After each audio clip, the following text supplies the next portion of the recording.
Thanks, Lynn Carter. Yeah, thanks, buddy. You are our Vietnam. Thanks a lot.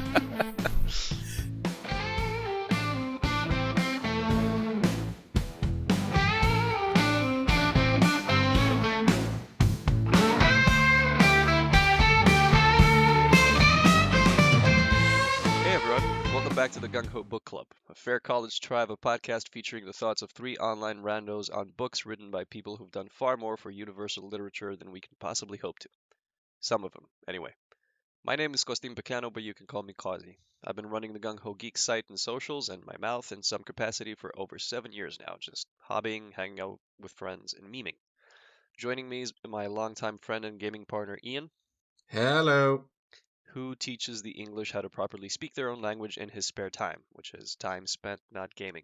Our master of ceremonies for this venture is our resident West Virginia. You're gonna cut this. I am not cutting anything. It stays. Our master of ceremonies for this venture is our resident West Virginian, Cowboy Cam Wooten. Hello there. He is a history teacher, nerd, and big game hunter, and we're hoping at least one of those traits will be of use to this venture. Fair warning, we're adults who like to hang out and use adult language together. We're here to read books and talk shit, and we're just done reading Thongor Against the Gods by Lynn Carter, first published in 1967. Copious amounts of nonsense follow. Take us away, Cam.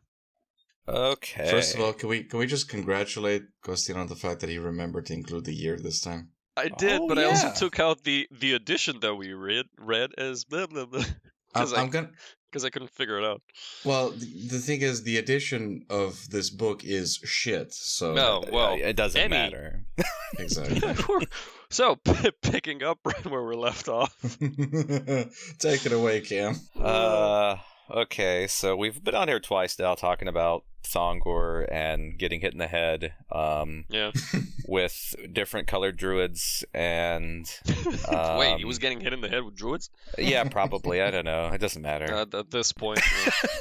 At that point, what's his name? I don't know. The Sark of Insert City, nobody's gonna remember here, just goes, I'm gonna hit this motherfucker with another motherfucker. The Sark of Insert City, which is probably a city. Yeah. Yeah. I don't really feel like recapping everything that happened in the other ones. Long story short, oh my god, what's his name? Lynn Carter. Yeah, he doesn't know how to write books. Were you trying to get into the character by giving yourself concussions? Yeah. I had to really get into the character of Thongor. What's his name? Linda Carter. No, wait. Yeah. John Carter of Mars? Is that who we're talking about? What was it I called him in episode 1? Lin-Manuel Carter Miranda? Pretty much.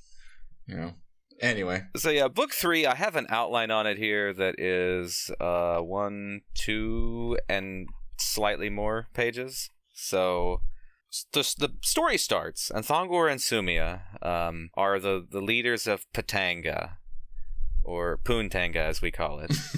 Yeah, boy. And the castle's guarded by the Black Dragons. Pause. Who are the Black Dragons? My note reads, Conan has Black Dragon guards. Sorry, Thongor. Yeah. That reminds me, I need to pull up my Thongor notes as well on my phone for book 3. Weren't Black Dragons actually a thing in Conan? Yeah. Yeah, that's what my note is. Okay. Conan has Black Dragon guards. Sorry, Thongor. Right. Yeah, they're the guys that guard Conan once he's king. Yeah. Aquilonia, that's the city. There we go. Right. Aquilonia, just to be clear, is in the Hyborian saga, not anything to do with this shit series of books for anyone wondering. Right, yeah. I don't think anyone's wondering at this point. No. And then I'm wondering why the fuck we read these books. Well, you can blame me for that. It actually is Costin's fault. It genuinely is. This whole fucking thing. Yep. Also, I discovered why there isn't a Gung-Ho podcast episode number 2. Oh, yeah? And it just jumps to 3 because back in the day, the second book we were supposed to read and did up to a point was Metro 2033. Oh. And we just got fucking bored of it. Wow. So you just didn't even record it? We couldn't finish the book. It was just so mind-numbingly boring. Nothing happened for like 3/4 of the way, so we just chalked it up as a loss and moved on. But then why didn't you just name the one after that episode 2? Why skip? Because I'm dumb. Fair. Yeah, we already knew that. Mhm. Sorry. Side note, ended. So yeah, Thongor and Sumia have a child. I don't remember the child's name. Doesn't matter. Nobody cares. Thongor doesn't remember the child's name either. It is a son. It's a prince of Puntanga. Yes. Because unlike some people we know, Thongor can produce a male heir. You know, if you weren't editing this fucking thing. So Thongor, in his infinite wisdom in the previous book, instead of executing the leadership of the enemy armies or imprisoning them, he just exiled them and all their followers, which leaves an entire enemy army still in existence. And so these exiled enemies of Patanga, they meet in some sort of secret place, and they're trying to determine how to defeat Thongor and his 3-city empire. Yes. Which was, you had multiple different colored robed druids meeting, talking about random things that don't matter. Whatever make-believe chaos gods they follow.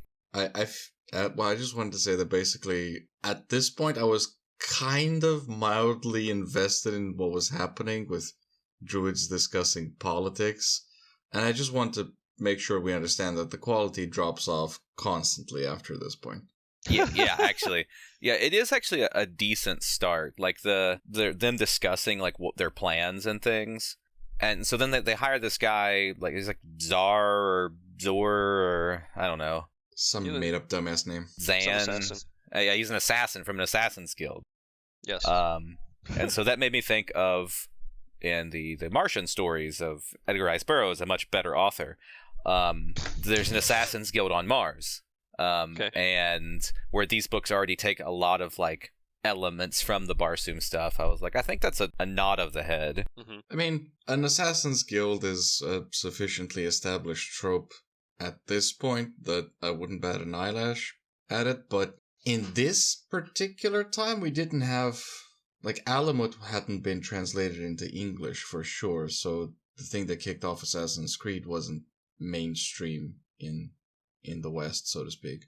Right. This is old enough that it's, like, before that. Exactly. Terry Pratchett also hadn't written about the best Assassin's Guild in the world, so at least I think he didn't, right? This was older, or more recent. Yeah, this world is definitely more recent than this. Yep. I just wanted to also mention that every time Cameron starts mentioning The Martian, in the split second between where he says The Martian and Saga, I'm picturing fucking Matt Damon. Okay. I'm gonna have to concussion the shit out of this. We need to get Matt Damon to play in a reboot as John Carter. Oh, wow. Man. At some point we will have to discuss the history of sword and sorcery and such failed film adaptations, because there have been a few. Listen, if we get Matt Damon as John Carter, can we get Marky Mark as Thongor? Because, I mean, of all people who look like they've had too many concussions in their life that currently work in Hollywood, he's definitely high on the list. I'm just kind of now imagining that all of the new Sword and Sorcery United Cinematic Universe is going to be all Bostonians from start to finish. You've got Ben Affleck as fucking whatever Cole of Atlantis. Okay. Oh god, just imagine, I don't know, whatever advisor to him going, Cole, your father will be wicked proud of you. I live for this now. Oh man, I want to see it. I do think it would be great to discuss sword and sorcery movies for sure in the future. Mm-hmm. That's an idea. They're mostly bad, but I mean, but there's still one good one and a bunch of terrible knockoffs. So Conan's the good one. Obviously. Only the first Conan. I think we're all in agreement on that. I reject the existence of any additional Conan movies. And now, I like bad stuff. And You I do. really like the Red Sonja movie. It's terrible, but I enjoy it. Honestly, I will go to bat for that movie. It is not as bad as people say it is. It really isn't. Compared to the rest of the shit out there, honestly. Yeah. You can tell how invested we are in this third book because I- we're off on tangents like immediately. Well, we already We talked wanna about talk- all the interesting stuff that happened in this book. Yeah, pretty much. Well, we have like one more scene to go through, but Want to talk about anything but this fucking. so yeah, they send that assassin dude to go and kidnap Sumia and the child so they can use them as leverage against Thongor, which is honestly a pretty solid plan. Mhm. And the assassin attempts this, but he's unable to complete his task because Sumia screams and like alerts the palace guards, and so he just takes Sumia rather than the child, and he flees in one of the airboats because now they have an entire fleet of airboats in the span of 1 or 2 years since the last book. Of course. I have a note here, which, as you mentioned in the previous episode, Cam, is mostly in the form of questions that will never be answered. Yeah. And my question is, how? Where did they get the amount of uranium or whatever to make this crap? Yeah, because Thongor mined it with his mighty thews. Oh. You're right. That's canon. my second note, by the way, now that you mentioned it, is literally, if I hear any more about this guy's fucking thews, because I'm pretty sure we got them mentioned twice in the first 2 pages, and I was already starting to rip my hair out the little that I have left. I think they have their own spin-off. Probably Thongor do at this point. stews. Thongor's thews. But Sounds like a cooking show. They could do a spin-off book called Thews of Thongor. Thews of Thongor. Oh, yeah. Write it, Cam. I'll read that shit. No, whoever that guy is that's currently writing like passages of this nonsense, he can do that. Somebody stop him, please. Since we mentioned Thongor's mighty thews, Yes. achievement unlocked, do we want to discuss those covers that I mentioned now, or should we leave those for the end? Oh. I forget. Because there's this. I put it in the chat. We should include these in the show notes as well, because this is a cover that I found from, I don't know, some cheap knockoff publisher, and it's the best way I could describe this is Angry Fabio. You know, from all of those. Yeah, I remember Fabio, though Oh having my not read god. That is so bad. Isn't it just? But you know what? That's the level of quality this book deserves. Exactly. Oh, wow. The fucking knockoff sword that you get from like some Wow. terrible thrift shop. Fucking, this is not even Temo, this is Shane level shit. Tell you what, the guy's juiced.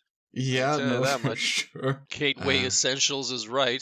Fucking Trengor and the Wizard of Steroids. Honestly, if I saw this in a bookstore, I'd assume it was one of those Vikings conquered my pussy cheap porn romances. Of which there are many, I am told. Oh man. Oh, he's told, isn't it? He didn't just go look I'm through the aisles told, for yeah. them. Listen, Vikings conquered my pussy is my Korpiklani cover band. Oh, we're bringing it back, baby. Yeah, boy. Uh, Yes. I'm sorry, Cameron. I'm sorry, buddy. It's okay. Got a better book lined up. Thongor, yeah, he chases this dude in another airboat because, you know, Thongor knows how to pilot these things from the previous books where he just figured it out instantly. Yes. And rather than like waiting for any backup or anything, he's like, I am big, strong, mighty thewed man. I'm going to get my woman back from this evil man that stole her. And then we have the most boring car chase scene in history. Oh, yeah. Where they just fly in a straight line towards the east? Towards the storm eventually. Yeah, it doesn't matter. I don't know. Nobody cares. Flying Yeah. in insert direction here. Towards the lands occupied by the Blue Giant guys. Yes.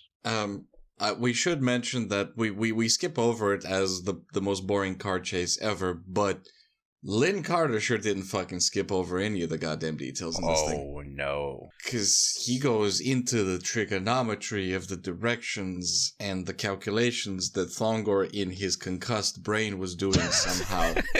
Yes.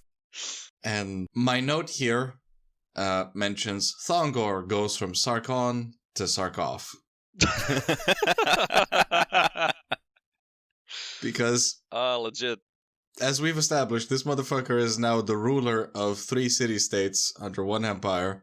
And what should he do but the natural thing, which is, I'm just gonna go fuck off and go on another adventure. I don't need to rule shit. Cue Benny Hill music. Exactly. It's a very Conan thing to do. You know, I'm sure you're shocked by that. Yeah. Flabbergasted. Yeah. So anyway. The chase goes on for a while, and I think this is my first couple notes. So Sumiya is abducted via floatboat. 37 pages in, Sumiya wakes from being knocked unconscious, perfectly lucid, logical, and looking to get herself out of the predicament. 4 pages later, she knocks Xandar Zahn out. And at this point, I was still really early into reading the books, and I I wrote, is it just me, or does Lynn Carter really have a thing for concussions? I know it's been a theme for 2 podcasts. I was still early on, and I do have to mention, you gotta be proud of your girl, because this is her first concussion. She doesn't get knocked on the head, she just faints. Oh, fair enough. So, a well-earned, externally induced unconsciousness for our girl Sumiya, who, my next note here is that Lynn Carter, because he is writing these things one-handed while jacking off to the Conan books. 2 things. Number 1, Sumiya was not a city girl like these decadent, civilized folk, despite, as per his own words, being the 3rd generation of people who grew up in a city, but she's from apparently barbarian stock herself, because he really just clearly idolizes Robert E. Howard and wishes he could be a 10th as good a writer, but is not. Yeah. And my other note about our girl here is that her tits get more description than Patanga. They do. As it should be. Listen. I mean, her tits are more interesting than the city of Patanga. Yeah, totally. The 2 may be related. I would like to point out. What, the tits? Yes, but also... you know what? I'm not even going to explain that thought. Fuck it, we're going with this. the 2 tits were related to each other. They were, in fact, twins. Because I do want to mention at this point, we've got an unconscious woman being abducted by some shady, probably brown person coded assassin, right? Yeah. It is the 60s after all. It is just coming up onto the 70s, we hadn't invented female characters yet. It could be argued we still haven't, but, Fair enough. And he spends 2 whole paragraphs describing this woman's tits. It was a little creepy, not gonna lie. 3 books in, having heard a lot about her tits already, yeah, Yeah.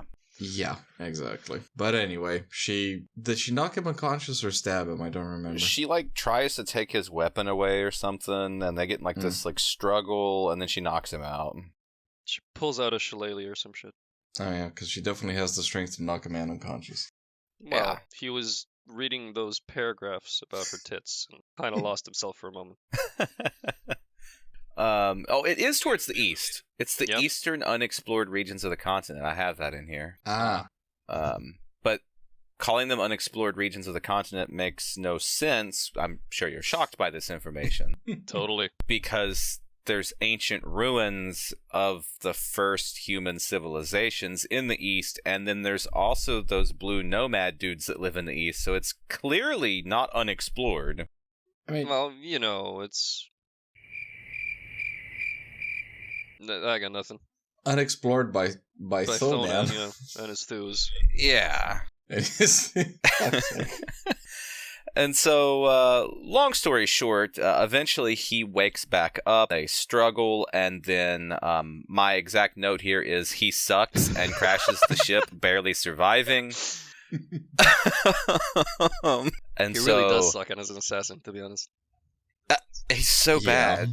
The worst. But I also don't understand why they hired an assassin to go kidnap them. They wanted to use them for ransom and get Thongor to come in and then get Thongor. Because apparently it's... But then why did you send an assassin to do this? Listen, it's after the pandemic. Even the assassins had to get a few more skills and take on some freelance jobs. It is what it is in this economy, you know? You're right. It's what they had to work with. Listen, the weirdly colored druid Teletubbies figure it out. An assassin was the way to go. He was sneaky, okay? It was about being sneaky, so... Right, they compared their character sheets and were like, he has the highest stealth roll, so he needs to be the one to go in and do this. Pretty much. Gary Gygax has entered the chat. Chainmail, you see. So yeah, Thongor, eventually catches up to the crashed ship. He parks his and anchors it into the water below, I think, or onto the side of the mountain or something. And then he's like, "Oh no, Sumia is dead," and he has this melodramatic moment about her Probably being dead. About her tits. Yeah, he was definitely. He's like, "I'm gonna miss those so much." The left one was my favorite. And oh, we've established they're twins. Not identical. Yes. Oh, you right. Which I would just like to mention that in these last seconds we have given more world building to this world than fucking Lynn Carter did. We really have. It's the bad part. Yep. And so, Thongor, being a very intelligent concussed man, leaves his ship completely unattended, and then the assassin steals his ship. Again, cue Benny Hill music. And then we are revealed that Sumia actually survives the fall into the water below. But then we get the weirdest, massive paragraph that I've ever seen in a book. Yep. I know what's coming. I think, yeah. I think, Costin, you're best explaining this because you've talked about this in a previous episode. Yeah, so I think we foreshadowed this in the first episode. So this is one of Lynn Carter's trying to ground the story and everything that happens in real life. So he tries to explain the physics of a limp body, which was Sumia at that point, falling into a body of water as opposed to a fully conscious body, and how there's some drag as she's falling from on high, but also the best thing about it was that she's unconscious, so that when she hits the water, her body doesn't strain against it or tense up or anything. So this allows her to penetrate the surface easier and not suffer as she would have if she was actually aware of the fact that she was falling in the water. And it's a big fucking thing about physics and, I don't know, fluid mechanics and all sorts of bullshit that didn't really do anything to improve the read. Yeah, it's a giant ass paragraph of what the fuck, Lynn? Dude. It was just him flexing hey, I know way more about physics than the average Joe. I know way more about physics than writing a book. So I'm gonna add an entire paragraph that's the size of 4 normal paragraphs. Or 2 twins. Yes. About this. The thing about this two things, two ideas that can coexist simultaneously. Number one, he is largely correct about that. I mean, as far as I know, the science still agrees with him. Oh, yeah, on that.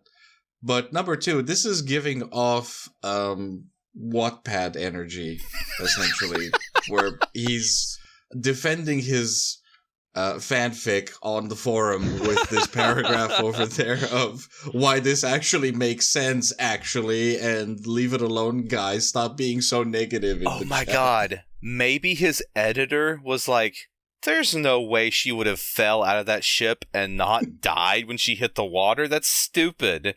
And then he added this paragraph in as a fuck you I'll to his show him. editor. Cam, please. This book didn't have a fucking editor. No. Lynn Carter was the editor because he further edited these books, as we've discussed. So he was, arguing with He's himself? like, wait, this seems unbelievable.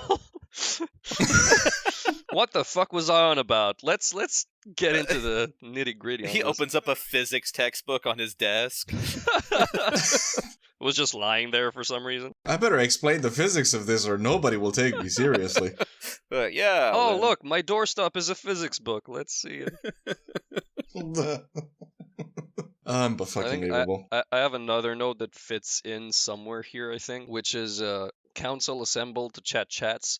Presentations of people we could care about by now but don't are made. Finally, they member Shirar Shah.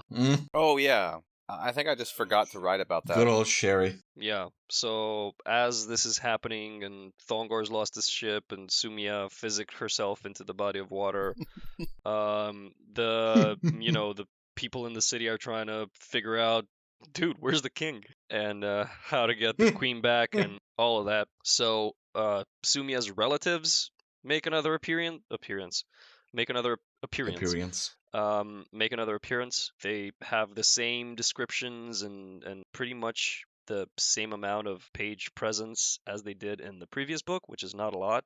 But Lynn Carter goes out of his way to write like a couple sentences about each one to try and describe them so that we kind of know a bit about them and kind of feel like they have a backstory and feel like, oh yeah, this is that guy who did that thing, but they didn't do anything. So Look, he was trying to world build here. yes, trying is the operative word. Yeah, exactly. Well, this is the first time he's tried in 3 books. Oh wow, that's not far off, to be honest. Yeah.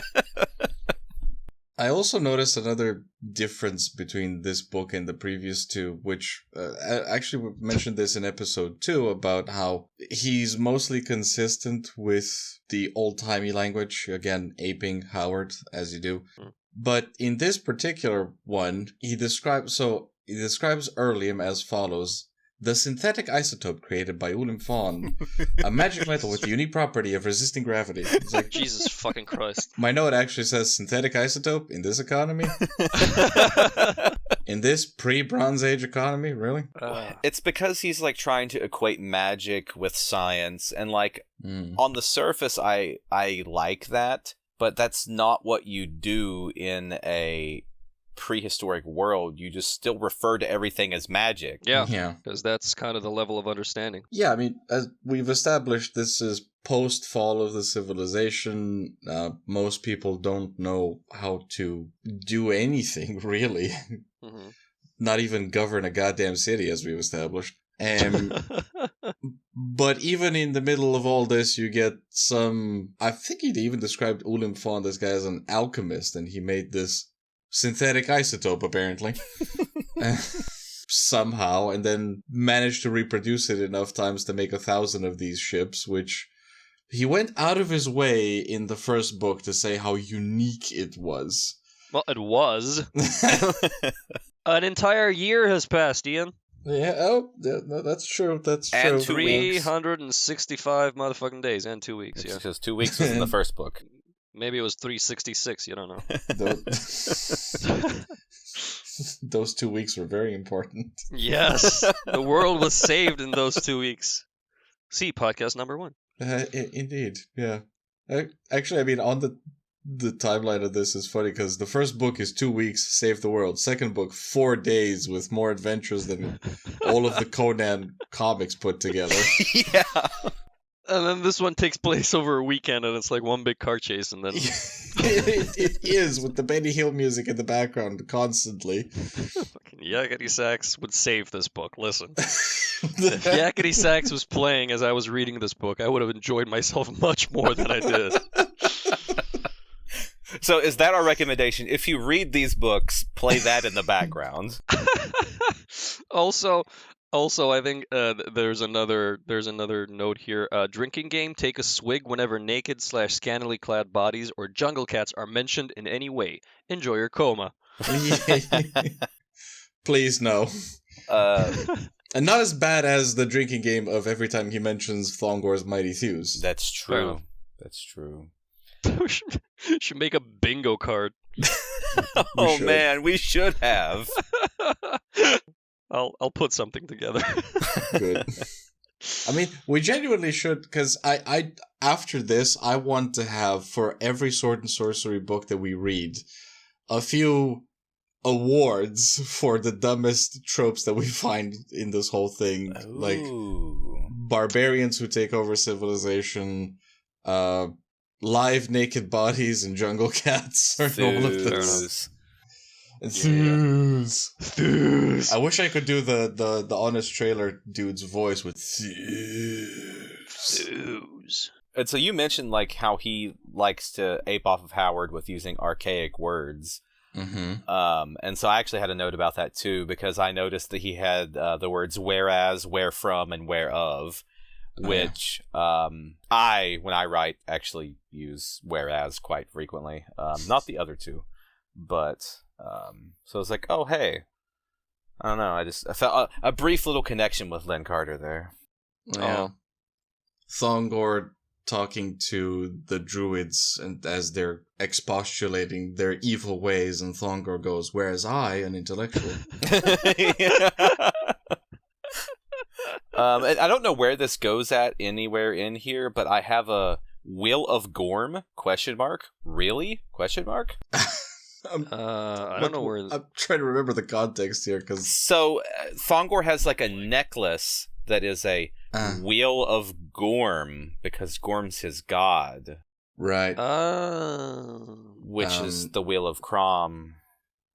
Yeah. It's straight up the Wheel of Crom, though I suppose if you want to write your own fan fiction about this, you could interpret Gorm, who is described as the sky god, to be related to, I guess, the Proto-Indo-European mythology with the sky chariot, and that wheel, which ended up in Hindu mythology for... Some Proto-Indo-European is much too complex a word for Lynn Carter.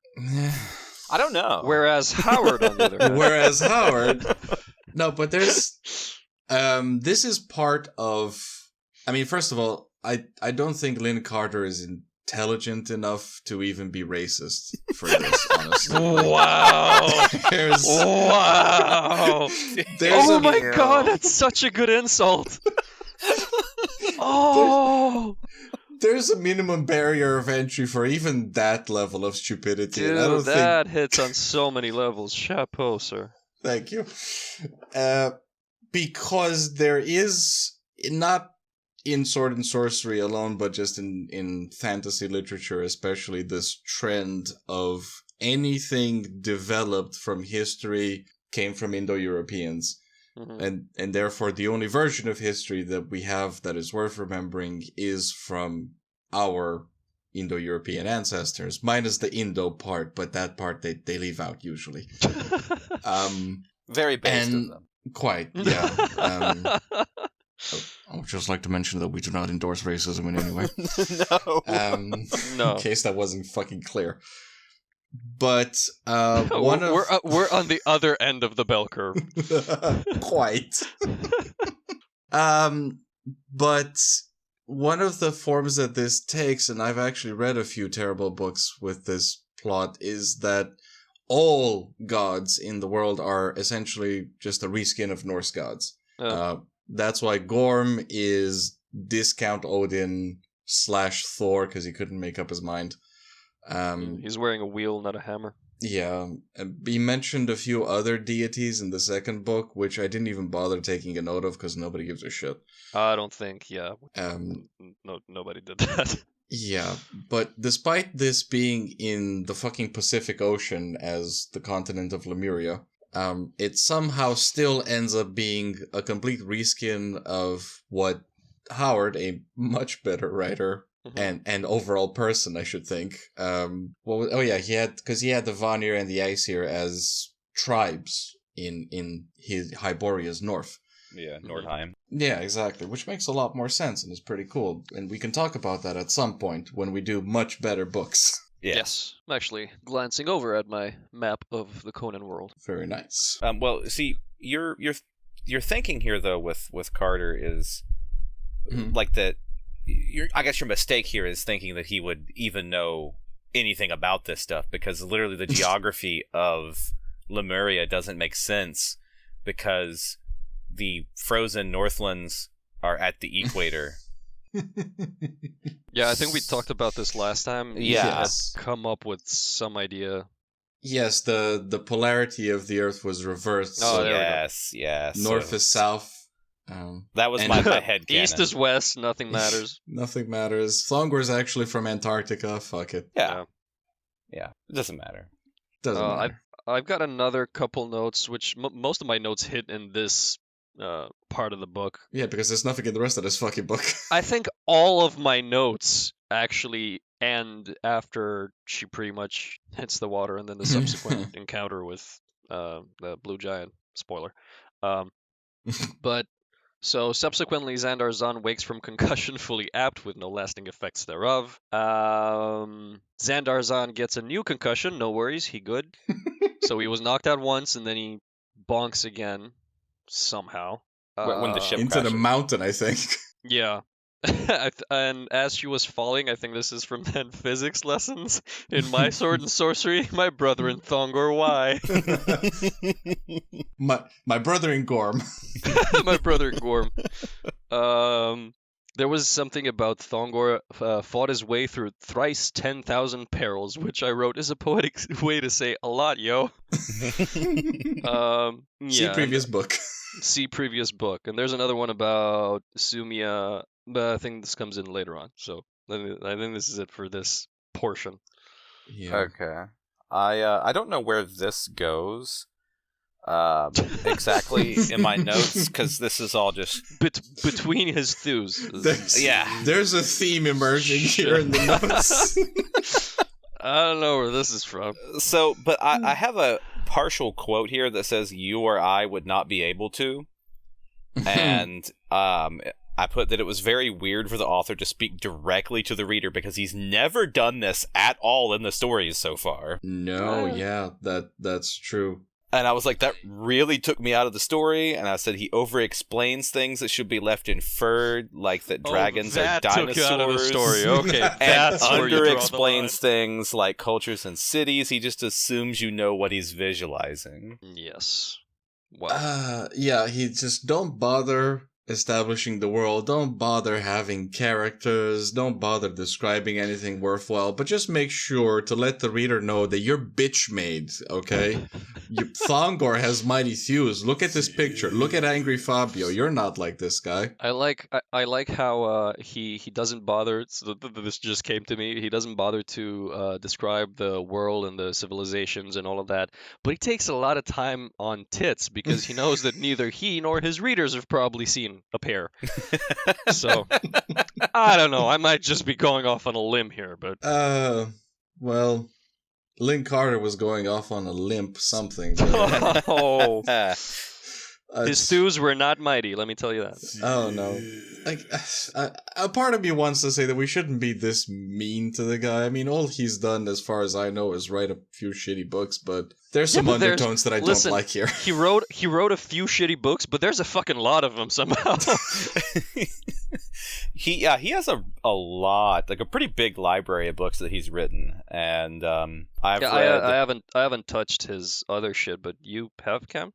The only thing that I've read in addition to these three, and I never finished it because it's terrible, is Color me surprised. Terra of the Twilight, which I got the book because it was like, oh, this is Lynn Carter's answer to like Red Sonja, and I was like, okay, Red Sonja is one of my favorite characters. Grab the book, and it's literally just like weird, erotic, porn nonsense. So that cover from earlier was actually appropriate. Oh yes, yes. And the part of a major part for me, like, stopping reading it is that, like, the character is, like, a 16-year-old girl. Ooh. Ah. Yeah. Ooh. Yeah. I take back my taking back of the bad thing I said about Lynn Carter. Right, that's why I Yeah. wanted to mention that, because I was like, no, you're right. Thank you. Okay. If Lynn Carter ever owned an island, don't go there. Especially as a young girl. PSA. This is the second real world mention of terrible people that we brought into this, and honestly, it's not a good sign, fam. Not a good sign. So, so I've read 3 and like a quarter of his books, and none of them are good. All right. This brings to mind, because there are prolific writers out there. One that Costin and I were familiar with is Bernard Cornwell, who wrote the Sharp books, right? Yep. This guy releases a book a month, basically, and they're all the same book. Yeah. But I need to go and apologize to Bernard Cornwell's fan base because there's a lot worse, as it turns out. Listen, I'm fully aware that Cornwell writes the same thing over and over again, and I found a couple of Sharp books. There was a book fair recently that I went to, and I was telling you about it, and I bought 2 Sharp stories, even though I'm fully aware of the fact that they're the same fucking story, and I still want to get more because it's enjoyable. It's the same enjoyable story. Right. Yeah. I don't know who this guy is, but this just like pulls to mind James Patterson. I love James Patterson novels. He writes a book a month, really more than one. I think he writes like 2 books a month. Wow. And all of them are basically the same book. But I have so many of them because they're all fun thrillers to read. Yeah, there you go. And to me, that's pulp. That's what pulp is. Pulp is the same stories over and over and over with these characters. And you still keep reading them because they're written well. Mm-hmm. That's an interesting proposition, yeah. No, but that's a fair point, because that's one of the main criticisms of pulp as a genre, that it's just the same book over and over again with the same tropes over and over again. But sometimes it's done well, and again, I will die on this hill, but Robert E. Howard is a much better writer than any of these bastards. Yes. But you know what? Maybe we've been recording for 50 minutes and we haven't gotten past the 5th page of this fucking book.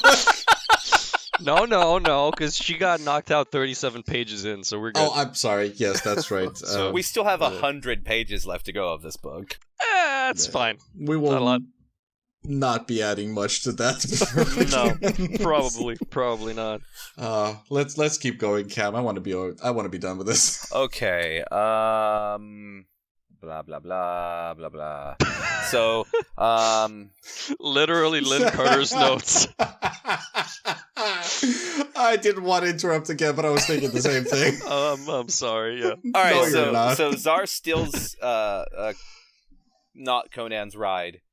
And so he jumps in the water, but he does. Okay, hold on. If we just had this physics lesson about unconsciously falling in the water and surviving, how come Thongor doesn't die when he goes in the water? Because his thews are mightier than Sumia's. You're right. Tits. You're right. Don't think about it. Yeah. So then I have here that elsewhere, a couple of giant humanoids with blue skin have been exiled from the Jebba tribe of nomads. One is the former chief and the other is his son. And so the old man stays at the camp while the son goes hunting. And the son sees Sumia fall from the airship. Mm-hmm. And because he's a primitive bastard, he immediately assumes that she is a deity of some kind. Yes, he's like, oh, this goddess just fell from the sky because she doesn't look like me, and blah, blah, blah. So he saves her from drowning. Her tits are not flappy. When you described her as a goddess, I was just thinking E.L. James was taking notes. The chick who wrote 50 Shades of Grey. yes, yeah, I did know what you were talking about. Speaking of terrible writers, Maybe she like was inspired by Lynn Carter. I mean, the way we're painting this book, don't- it feels like Lynn Carter just inspired a whole Everything. world of spin-offs from D&D to Thongor 50 Shades of Grey. Thews. I mean, it definitely exists in the same cesspit of inspiration, but Listen, I'll get my wife to read Lynn Carter, and then I'll have her do a parallel with 50 Shades. bring her on Then- the podcast. And then Yeah. we can talk about it. How about we don't say we did? Say we did, yeah. Because Alright. I don't want to ever revisit these books ever again. Oh god, no. So speaking of the Blue Giants, the father and son duo, Mhm. this was actually a good part of the story again, right? Mhm. Might we be in agreement that Yeah, it's these two were the highlight of the whole fucking thing? Yeah, for sure. Yeah. So again, we sort of veer off of the general bullshit style of nothing happening Mm. to take a bit of a break into at least decent sword and sorcery and decent world building at the same time. So there's a lot to like about the stuff with the Blue Giants. They're one of the more interesting bits of the universe, I think. Yeah, they're like actually different. They're like not quite humans. I mean, they're blue-skinned for one. Oh yeah, but like you know how a lot of things like aliens are just like blue-skinned humans and stuff. So like you could have like blue-skinned people that are still just humans essentially. But it's like, oh, they don't grow hair and they're like really tall. They have like completely different worldviews. It was neat to kind of compare them to the civilized folk that we know nothing about. Yeah, it was. Yeah, it's great comparison. Oh, I didn't know where that was going. Oh, that was so fucking good. Oh, you let us down the garden path there. Oh, you sure did.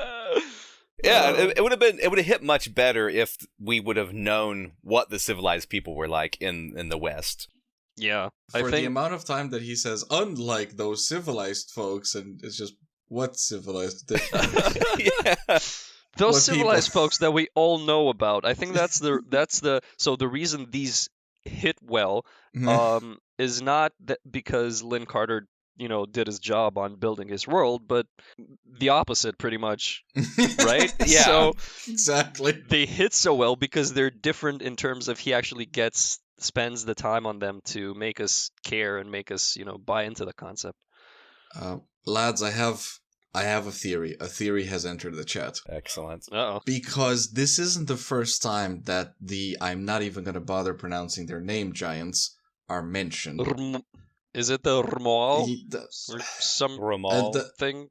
Yeah, Ramal. Cameron, you pronounced them in the first one, and I thought that makes a lot more sense than whatever I had in my head trying to Jamal the Blue Jamal. Giant. Jamal the Blue Giant. Fuck me. Oh, you do not want Jamal the Blue Giant to fuck you. Trust me. I should edit this together with the earlier bit where we said we are not racist. And It's all in good jest. yes, so the Ramal, I think, is how you pronounce it, and I like that. Yeah. Were introduced in the single good chapter of the previous book Mhm. with Thalaba. That's where we got the description. Oh of yeah, him. they were. Yeah. So Fair Lynn enough. Carter's ghostwriter Ah, left some notes. the plot thickens. I hate how much sense this makes, but honestly, with a book this bad, you never know. Yes, Yeah, this no. does make sense because like this stuff in book 3, clearly Carter wrote it. Yes. See, synthetic isotopes. Right. The But- rest of the bullshit, yeah. Mm-hmm. But there's actual character development hmm that he clearly didn't come up with. I think I'm with you on this. Right? I think the Blue Giant and the whole Blue Giant cast and tribe that's described eventually gets more development and actually achieves more than any of the status quo bullshit Thongor More than goes through. Thongor ever fucking Yeah, did, yeah. for sure. I mean, he becomes like the king of 3 cities. Yeah, but I mean, spoilers for the rest of the book, I suppose, but the arc of the Remoal chief honestly gave me more satisfaction than Thongor just over the course of 2 lines becoming the ruler of 3 cities. Yes. yeah. I actually cared about this guy. Yes. Right? This is Yep. the first time in these stories that I've ever cared about a character. This is the first time in these stories Lynn Carter's cared about a character too. Unless it wasn't actually him writing the character. Hey. Yeah. Like, if he just wrote stories about the Remoal, that would be way more interesting. No, if Lynn Carter's buddy had written stories about the Remoal. I was about to correct myself. If he had stamped his name. I would just like to point out that at this point, through our shared suffering, we have managed to reach that level of where we finish each other's sentences and thoughts. Yes. Thanks, Lynn Carter. Yeah, thanks, buddy. You are our Vietnam. Thanks a lot. Yeah. But instead of talking trees, he has sucking trees, which sucking Lynn Carter. Yeah. See earlier porn references. Propes. Yeah. Quite. The good thing about this, though, is that we now have the benchmark of if a book is as bad as Lynn Carter's books, don't read that author. I was actually looking so as I was prepping, because as we were recording this, we're gonna put the second episode out, and I was doing like the blog post, and I was checking out. I found that tidbit that we're gonna, I guess, talk about a bit at the end. I was trying to find more stuff out about Lynn Carter and Thongor, and I found I was on Goodreads and Amazon. The links all popped up, and this show is not supported in any way by and the average rating on Goodreads for Thongor books is like 3.5 out of 5. What? It's like above average. And I'm like, what the shit were these people on? And I'm like, oh wait, they're probably Concussion fans as well. Well, that's the only, and it's like 4 point something on Amazon, but it's only like 9 reviews over there, so nobody cares about it. I need to go make sure to review this. Yeah, no, it is. People are like, it's kind of bad, but it's decent. I'm like, no, wait. We got like 3.5 hours worth of podcast on this shit. Like, what are you? It further cemented my distrust of rating sites and people who take the time to go on there and write stuff. So. I genuinely don't. I mean, at this point, I have to acknowledge that I am autistic enough that I just don't understand how somebody can like this shit. Yeah, I mean, to each their own. But buddy, you're wrong. Yeah, like there's a difference between enjoying it and it being good. Yeah, I think that perfectly encapsulates it. Yeah, because I mean, we're probably going to talk about this at the end, but the experience of reading this book was painful. It was just bad. Just a horribly written mess. And then a week later, after we recorded the previous episode, and I was thinking about this book, trying to remember what the fuck we have to talk about for the third one. Mm-hmm. And in my mind, it's actually not a bad story. No! If you think about the beats, it could actually be an interesting adventure romp through the jungle. But it was written so horrendously that it actively made me dislike it. Yeah. Yeah. The whole premise of the Lemurian Age and all this stuff, like, I like it. And, like, from, like, a standpoint of where in my brain, like, I can't separate the fact that all these pulp stories are by different authors. They're all one shared world in my brain. Like, I accept that these things happened, but I will never read the rest of these, completely backtracking on what I initially said. You mean you're not going to read the reboot? No. This deserved a reboot, though. Lynn Carter deserved a boot. Yes. Yeah. like I said, like this stuff all happened to me, but like I'm never going to read them again. I'm never going to finish them. I'm never going to suggest anyone read these things. Look at like a Spark Notes of these, and then you're like, oh wow, that sounds like a really good premise. But then don't be tricked into actually reading. I like that. This happened to me, but I wouldn't recommend it as a tagline for a review. It's fucking great. It's just the three of us at the end of this with the fucking Vietnam War filter over our picture going, you weren't there, man. You don't know what it was like. You don't know. Yeah. Oh boy. So right. So where were we? Jamal the Blue Giant. Jamal the Blue Giant. Yes, that's his name now. Uh-huh. So while he is saving Sumia, it cuts back to the old chieftain, and the shaman of the tribe and some of his goons show up, and they are the reason why the old chieftain was like kicked out of his tribe. It was like he incited rebellion amongst the people and this and that, but according to their code, you're not allowed to kill the chieftain. So you can only exile him because he's of like noble blood or something. Yep. And so the shaman knows that like this chieftain is his enemy, and he's like, well, I'm gonna break the rules and kill this guy because like he's a threat to me. And so he shows up and like captures the old man because he uses his staff that has like a magic crystal on it, and he hits him with it, and it like paralyzes him. Blue Giant bonk. Yeah, he just bonks him with it, and then they tie him up, and then they start torturing him. Yeah. Which this was all As you do. very good stuff. Yeah, Mm-hmm. totally. Like this and Thalaba were seriously the best parts of anything in these 3 books, and it's unfortunately like 4 chapters all said. Yeah. Sadly. Yeah. Sadly. And so eventually Sumia wakes up at the like little camp that the chief's son is Jamal, we're calling him. Yep. Was creating out in the wild because he's like making, I guess, like a little day camp because, you know, he hasn't like they're journeying back to where his father is. And so she thinks that he's an enemy, grabs like a pike and is going to kill him, but then like a wild boar attacks. So she decides to save the giant and herself and kill the wild boar. Which Was it the wild boar that the Blue Giant was hunting or something? Yeah. Yeah, it was the one that he was initially like looking for because that was why he went out.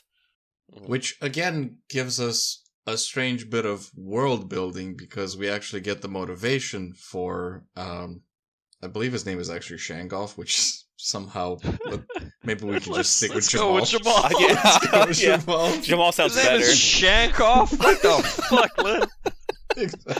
Holy God, dude. Shangoff, the big blue giant. Sorry. I don't need that spin-off book. But yeah, because in his mind, this is actually a religious ceremony that he's going through, hunting the boar, and we actually get some decent description of his thoughts and process towards this thing. Which, again, anytime the blue giants are on the book, like Falaba, where I kind of pipe up, I was like, oh, it's getting interesting. And Sumia's back. God. Yeah. But Sumia actually gets like character development here. She like instead of being useless, she like becomes someone who can actually fight. It's like she's been put into this survival situation, and her like alleged barbarian roots kind of like, you know, guide her. Yeah, Sumia It was is refreshing, to say the least. quite, because this is the most active she's been since the beginning of these books. Yep.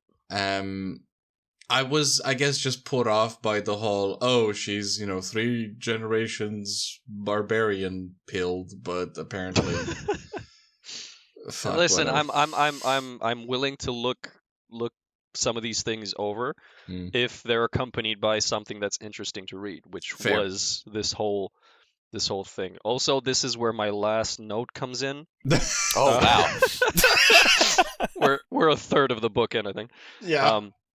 So as she was waking up, she was like feeling groggy and trying to get her bearings and stuff. And it's not a note, it's just a quote from the book. And being a healthy girl in superb physical condition, it was not long before her groaning limbs became supple and easy again.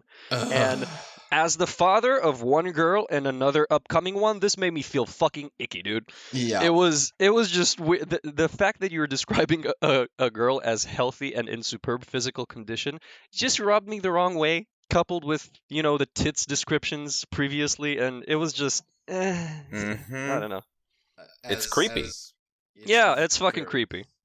It- It's a little on the fucking creepy side, and this is not horror Yeah. creepy, No, it's So, bad. yeah. It's just bad. It's objectively terrible. I can imagine him smacking his lips Ian style. But not in a podcast, not in an innocent manner either. She was a superb girl in perfect physical condition. As I said, he was writing this part one-handed. Oh. So, Speaking of Shankoff. speaking of, I regret everything. Yeah. No.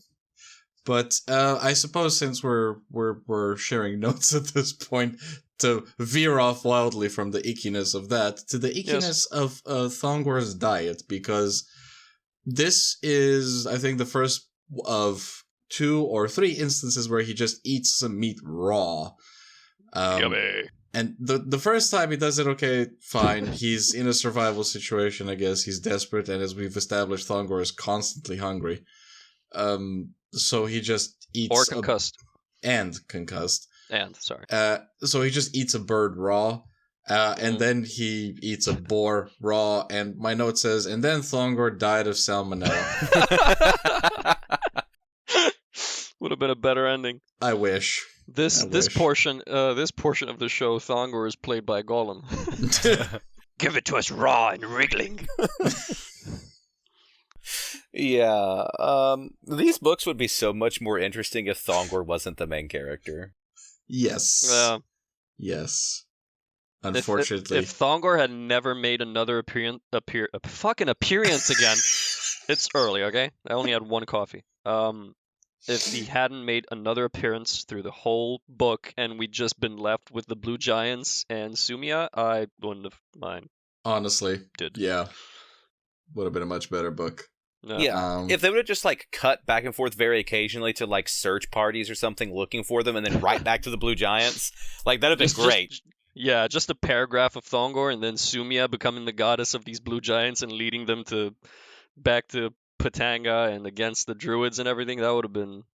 Hey, Lynn, the ghost of Lynn Carter, or whoever writes the pastiches now. Take notes, motherfucker. There, in the back of my head, there's a much more interesting story developing of Sumia sort of adapting to the Blue Giants' way of life and kind of just painting herself with a little blue paint over there.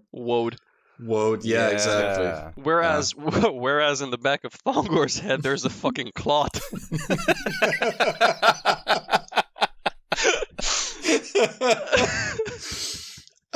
True. This is all true. Yeah. Speaking of headcanon.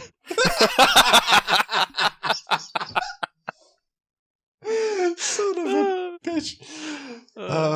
For all his scientific research, Lynn Carter didn't bother to look into CTE, did he? No, he's not big on anatomy. Physics, though, that's his shtick. Yeah. There we go. Yeah, this is why actually she would have survived the fall. Meanwhile, Thongor gets bonked over the head again. I'm sure if he'd been a gaming developer, he would have been the one to come up with jiggle physics. Oh yeah. God. That's totally Lynn Carter's shtick. This is 100% that. Yeah. Sumia the anime girl. Anyway. So this ties into the next part of the book, though, because you talked about him eating this stuff raw. Thongor ends up taming a Xanth in the most bullshit fashion ever. He just does it. There's not even really I don't even know. It's kind of like a training montage, but not a training montage. You know what I mean? Yeah. There's not even that. And just it's not like a cowboy breaking in a horse. It just happens.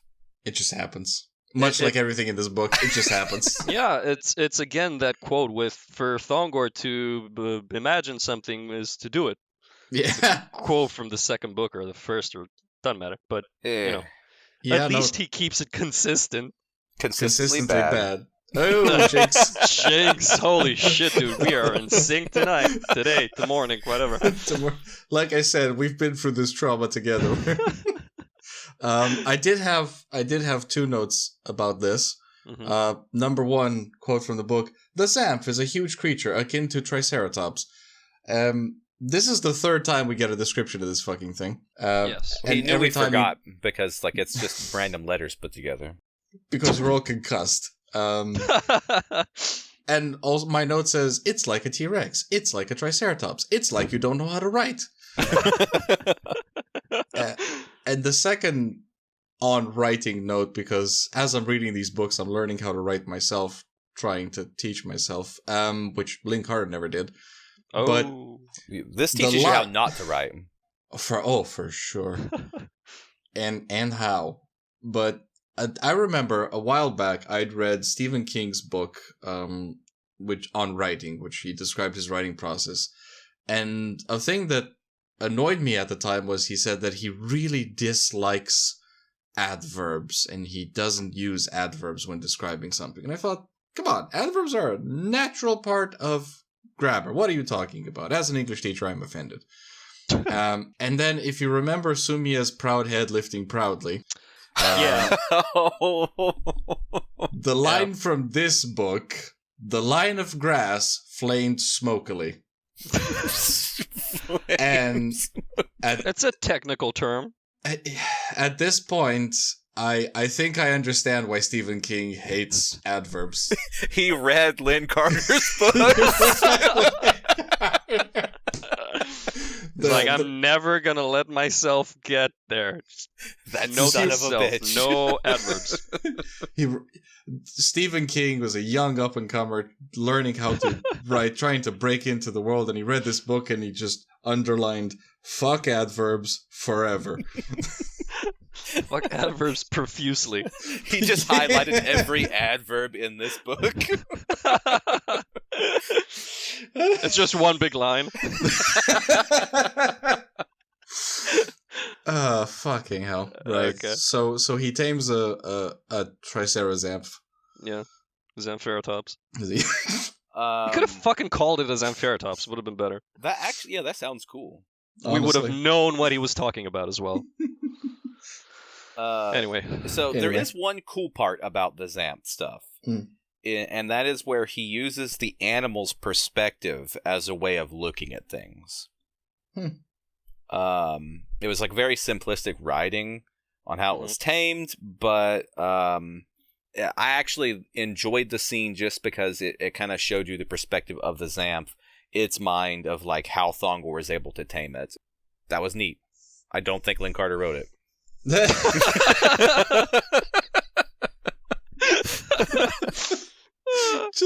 I've got this image of what we call Lynn Carter's buddy, this unnamed hero, just getting another phone call from Lynn over there going, "Hey man, I don't know how to write this bit. Can you do it for me?" This guy, "Oh, for fuck's sake, dude. First Give of all, it here. Get rid of the adverbs." He called Stephen King. He got Stephen King. Stephen King ghost wrote these chapters. Who's like 5 years old or some shit? Yeah. Let me. I don't know when was he born. Because where I'm finding out about a lot of people's birthdays over here. Well, no. He was 20 at this point. Okay, so. well, it happened. That's canon. Applicable. Yeah. Yep. There we go. Just Stephen hold on. King wrote the good parts of Thongor. The Wikipedia for Stephen King says influenced by Edgar Allan Poe, H.P. Lovecraft, Ray Bradbury. Let me just add Lynn Carter. Please do. I wouldn't insult him that way. And then for the source, link this podcast. Yes. That's how we do advertising. The baby. circle is complete. Yeah. All right. So yeah, I'm fresh out of notes. So please go okay. on. So Thongor tames the Xanth mightily. And I hate you. they arrive at the camp of the chieftain whenever they're torturing him, the sorcerer and his goons. And so he comes in and he kills one of the goons and he wounds the sorcerer and like takes his staff and magic rock, and then he like binds the wounds of the chieftain, and they become friends. Instantly. I mean, he saved him, so yeah, I feel like I would probably trust Thongor if he came in and like stabbed some dudes that were torturing me. yeah. Plus, he has mighty thews. So. Yes, That's true. And a Zamp. Yeah. Yes. And so they decide to move their camp to a new location that Jamal would know about. It was like an extra location in case something bad happened. It was like a little rally point. And so I was like, okay, well, that makes sense. Yep. And then the chief's son and Sumia, we go back to them. So Jamal and Sumia, they're trying to get back to the camp. And it mentions how these like Ramal like are really good at knowing directions and things. They like never get lost. Mm-hmm. And he immediately gets lost.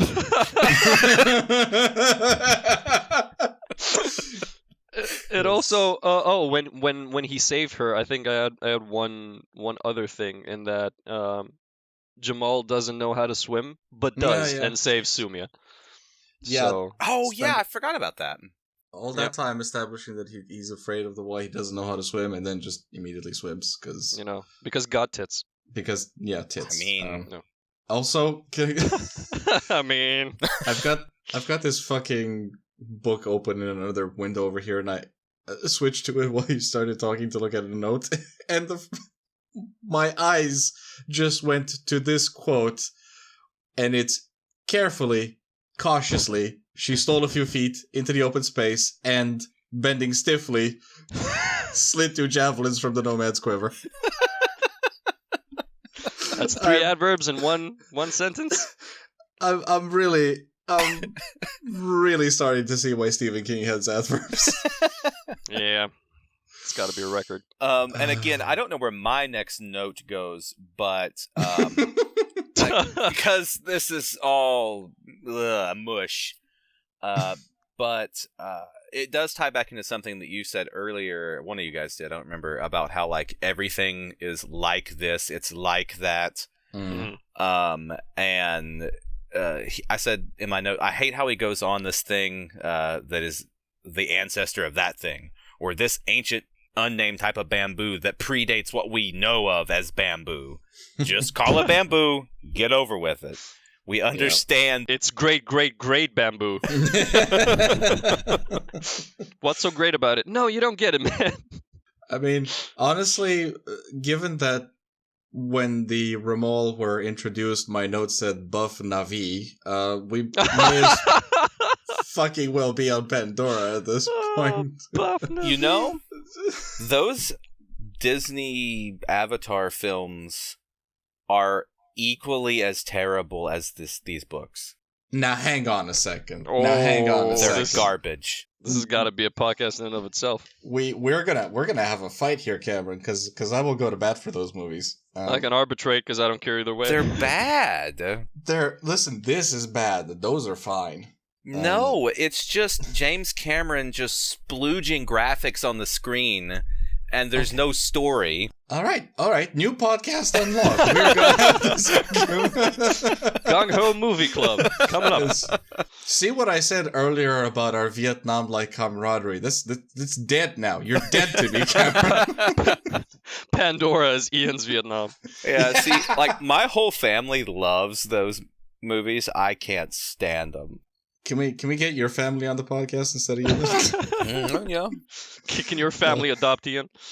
I mean, speaking of this unwanted parallel, once again, I opened the book to the part where the dad's name is Jomdeath, which, again, whatever, we can find another name for Jamal's dad, but Jomdeath, Jamal's dad, sounds not bad, actually. But yeah, it's actually it works. better than Jomdeath, son of Shankoff, the father of Shankoff, sorry. Yeah, exactly. But the way they introduce themselves to each other, the chieftain says, Balaba! Oh, yeah. Which is, according to the index, the word of greeting amongst the Lemurian peoples. Yeah, because Lynn Carter didn't trust his readership to be intelligent enough to infer that from context. Balaba! Exclamation point. I wonder what he meant by that. Must check annex. I need to know. I need to see the notes. But now because I've made these into Avatar in Lemuria, I'm just imagining the chieftain finding Thongor over there and going, "You are not in Kansas anymore. You are on Pandora." You're on Lemuria. James Cameron should adapt these books into movies. Oh, I would pay good money. I would actually watch it. Yeah, but please don't. Yeah, please don't do that ever. Alright, let's keep going. Let's keep going. Oh, God. Where were we? The grass flamed smokily. Yes. Right after introducing the idea that the Romal never get lost, Jamal gets lost. And now, it's not his fault. There's an magical manipulation on his mind. And so a wizard of insert bad guy name here. And color. Yeah, and color. It leads them to his Black Tower outpost. Well, there's the color. I have the name. Adamancus is the name of the wizard. Adamancus. Okay. Atticus. Atticus. Adam. Yeah. Black Adam. Atticus. It's Black Adam. It's fucking Black Adam. Oh my god.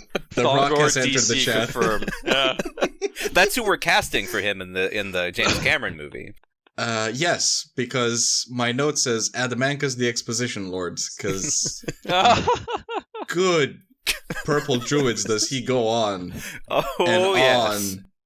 and on, but because now you've triggered me with this, I actually found the bit where Jamal gets lost. And, first of all, we haven't discussed this, but Lynn Carter deploys italics.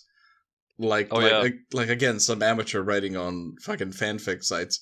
And one of his tactical applications of italics was he only knew that he had failed disastrously.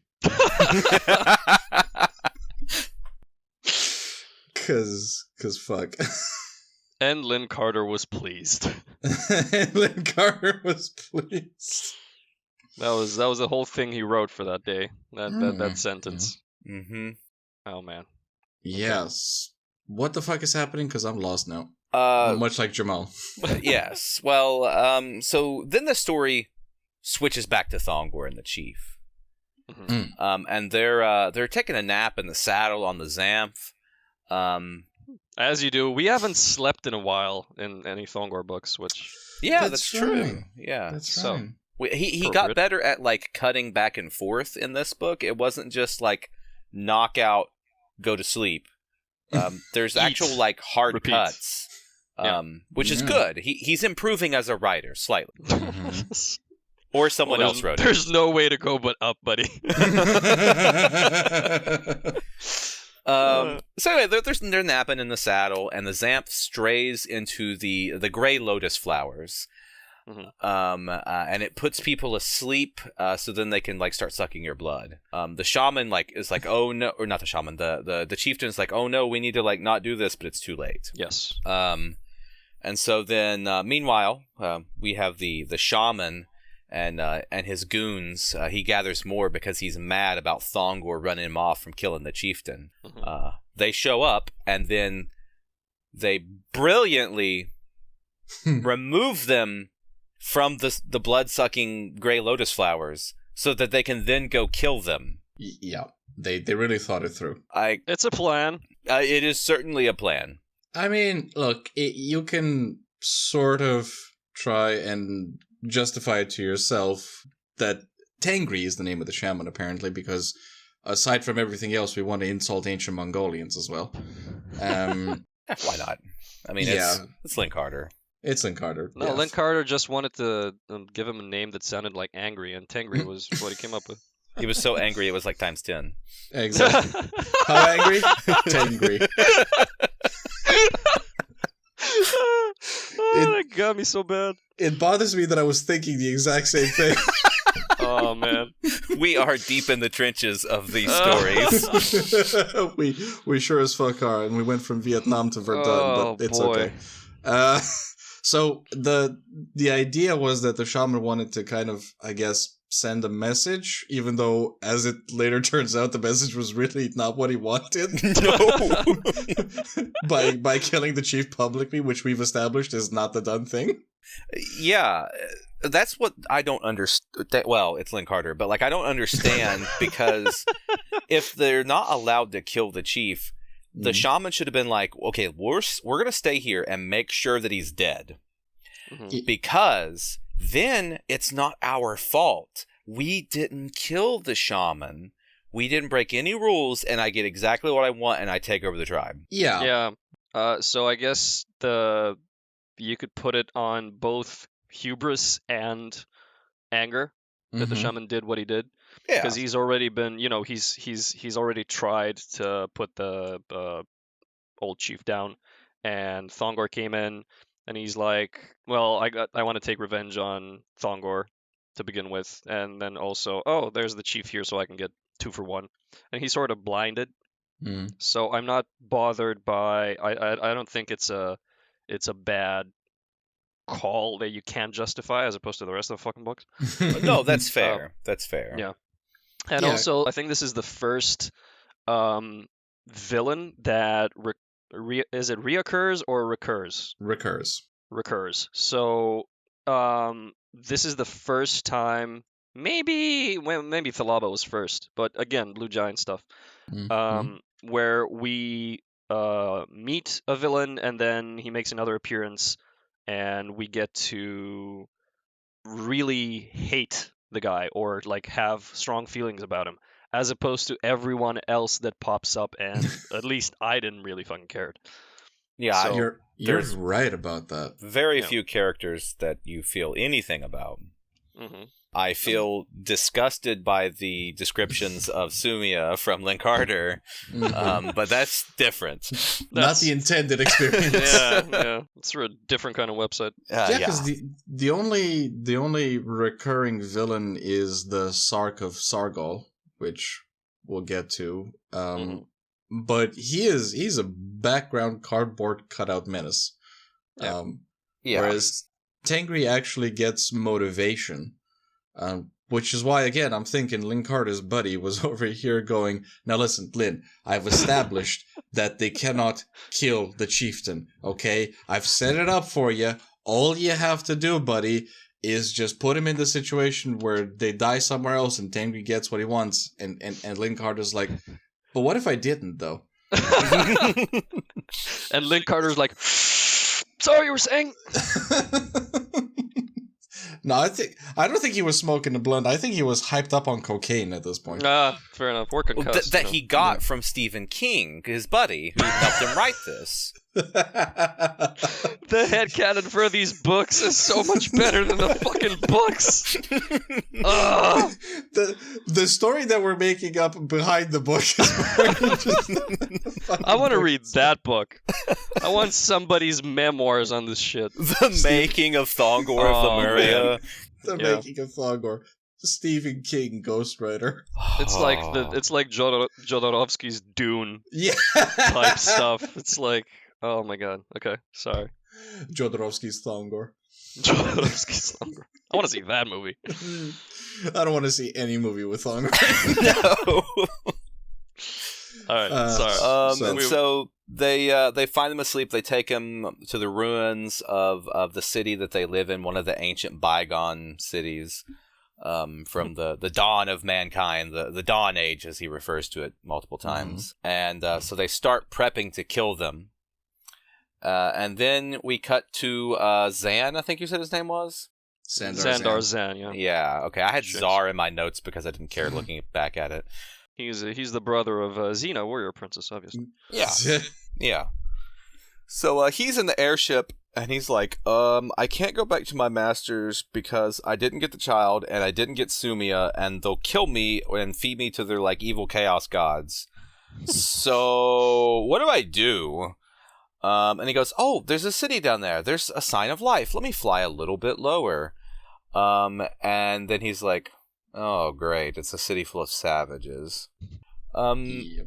And then we cut back to the main area of the world that we've ignored for like 7 chapters at this point. Fucking ever. Yeah. Like, I forgot that there was a plot going on in the other half of the continent. I wanted to forget that there was a plot happening in the other side of the continent. Yeah. And so, Patanga, they learn that...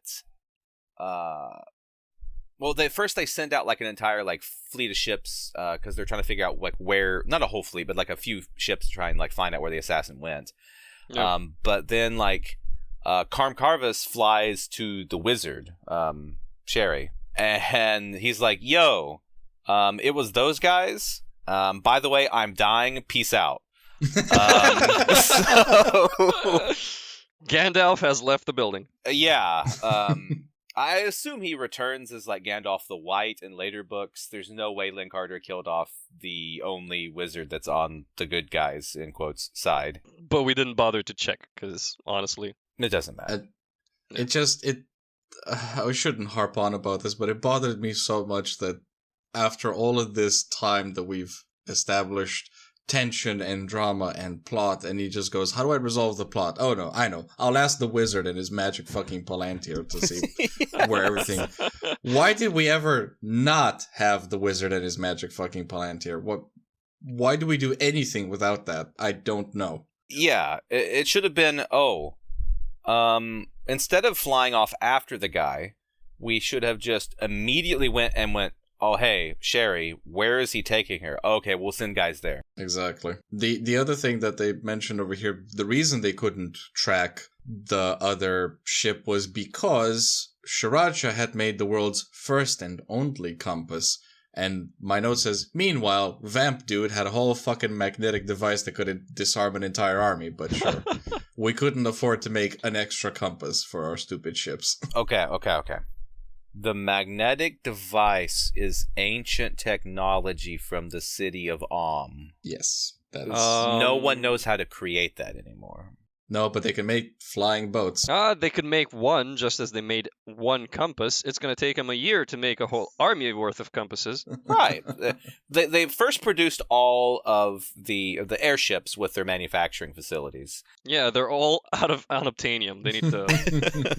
Once again... Thongor needs to thew out some more. The parallels to Pandora continue. And so then Karm Karvas comes back and he tells all of the cardboard cutouts of Sumia's relatives about what's going on, and they're like, hey, we have to go and fight them. But in a cool thing, at least, is that Lynn Carter decides to show how like warfare advances and how the creation of the airboats changes how assaulting a fortress works.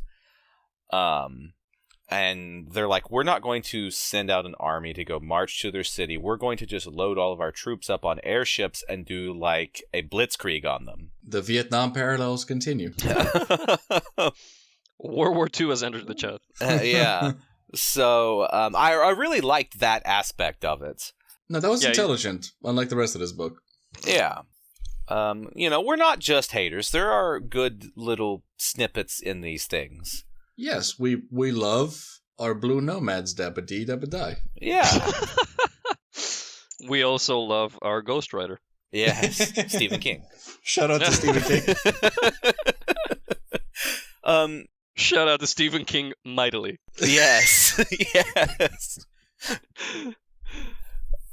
So then it cuts to that Deotar that you mentioned earlier he's a recurring villain who has no character, and he's like, they have their airships, but I have a secret weapon of my own that can nullify the advantage of airboats.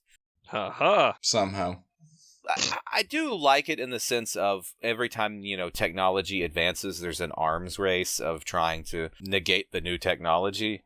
That's like viruses and antiviruses. Right. So it makes sense, but it's also just hard to believe that in the Lemurian age they have like large-scale manufacturing facilities with alchemists making all of this. Exactly. It's a think tank, okay? It's. I mean, you're absolutely right, and I did like that idea that warfare advances, and when someone invents a weapon, you find a defense against that weapon, and it leads to escalation. But when you're trying to build a world that is post-civilization collapse, and they're barbarians squatting in the ruins of ancient, much more advanced civilizations, the fact that they can mass produce flying ships and then immediately invent a way to negate that, it just kind of takes you out of it. Yeah, if there had been, like, say, 20 years in between Book 2 and Book 3, I would have had no problem with that. Yeah. It'd been like, yeah, okay, they could have made a fleet of ships by then. There would have been ways to negate those ships being created by those exiled bad guys, and they were trying to gather their forces again and have this big war. But instead, all this happens in the space of a year or two. Yeah, exactly. I'm in the same flyboat as you guys. The flying dinghy. We will come back to that. The 18-foot dinghy. Yeah. One of my few remaining notes is about the size of the ship. Okay. So yeah, they the airships show up, and they're going to attack the city, and so then they start catapulting these glass balls of mineral dust into the erlium, whatever hulls of the ships. Yeah. And it like coats the metal and like negates the anti-gravitic properties, I believe is how Carter puts it. Verbatim. Yeah. Physics bullshit. He like mentions that they don't even know what this mineral dust is, like where it comes from or something. It's like a secret known only to like Thalaba that this guy figured out or something. Which kind of makes sense, because now remember when I foreshadowed in the previous episode that we would come back to Thalaba? Yes. Yep. This is where we get what I call the Thalaba retcon. Because when he was introduced, he was just this super creepy, super intelligent torturer is what they were calling him, actually. Mm-hmm. Who was secretly, like, plotting to take over everything. But now we find out that he's actually one of the wizards from City of Wizards, where previous wizard was, of which only our boy Sherry is the only good wizard.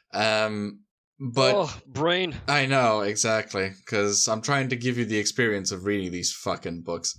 My theory to this was that the fans loved Thalaba so much that they kept writing him in zines back in this day, I assume. And so Carter decided to bring back 3 whole paragraphs to tell you that Thalaba was actually a much more interesting character. So suck it, I killed him. Deal with it. The 2 fans of Thongor. I'm fine with it though, because Thalaba was the only interesting character in Book 2. Yeah, that's fair. Exactly. And it was a retcon that worked. Yeah, this is solo levels of retcon where, hey, you wanted to know that actually Thalaba, hey, he had this other thing, which is related to that. We didn't need this, Carter. Yeah. We really didn't. No, we didn't. But it was at least a nice distraction from the civilized people fighting, and I'm not caring about what they're doing. Yeah. I did have another note here about that before they went to the battle, because they had this whole discussion where they were going to Vietnam Sargol. Yeah. And there's actually a discussion where they say, so Sherry said that Sumia isn't actually in Sargol, and Thongor isn't there either. So nobody we care about is in the city. Then we can just kill everyone.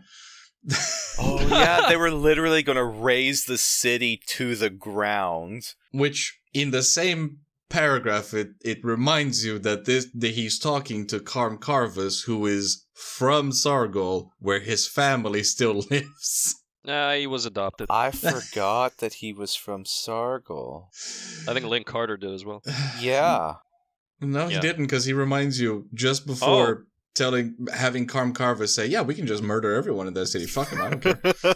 My family don't need them. Don't need him. Don't like him. I think the editor put that in. Just, Lynn, what the fuck are you doing, dude? What? He's from there. He is? Actual conversation. Actual conversation. It was that Stephen actually King. happened. Because there's not an actual, it's not an actual editor, as we've said. No, he's just begging Lynn Carter to try and write a good book. Begging insistently. Yeah. And at the end of the whole editing process, Lynn was looking the book over, and he's like, "Dude, Stephen, I don't know what it is, but you have got it." And Stephen King was like, it."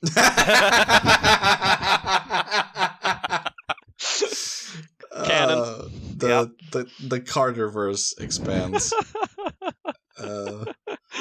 Anyway, It grows. It All right, grows. sorry. Shall we mention how Thongor saves Sumiya and Jamal from the wizard? Because this is the dumbest part of the book. Oh, yeah. Hang on. Let's see here. Again, I am Gandalf in the Mines of Moria. I have no memory of this place.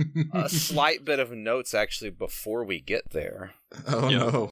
Which is those balls sink the airships, and massive balls of Thongor.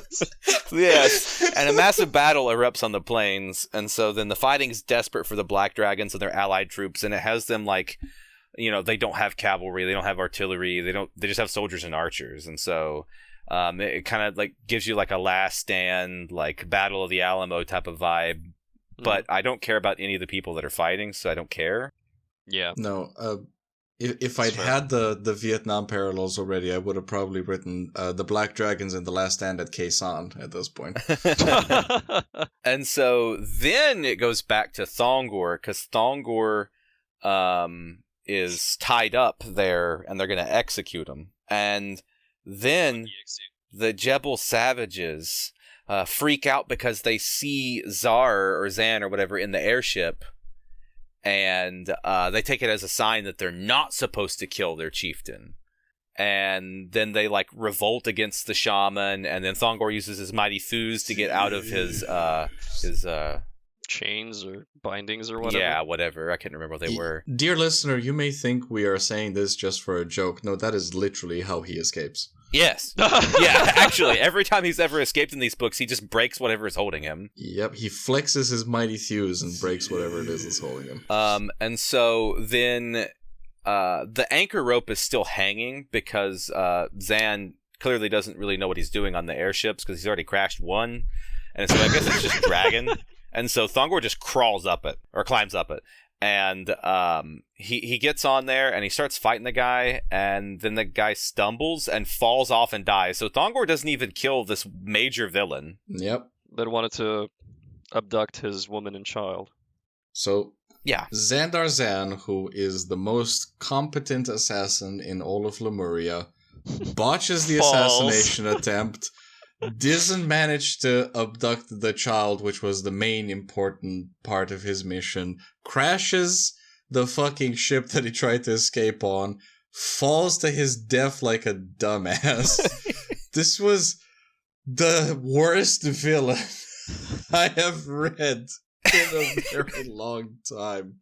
And it just, my note says, Xandar Zan, bitch made. He really was. It's so bad. Okay, headcanon time.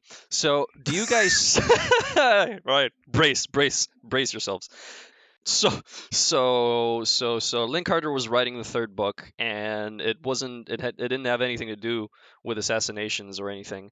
It was just, Thongor out on a stroll, maybe Sumiya was with him, they get separated, blah, blah, blah.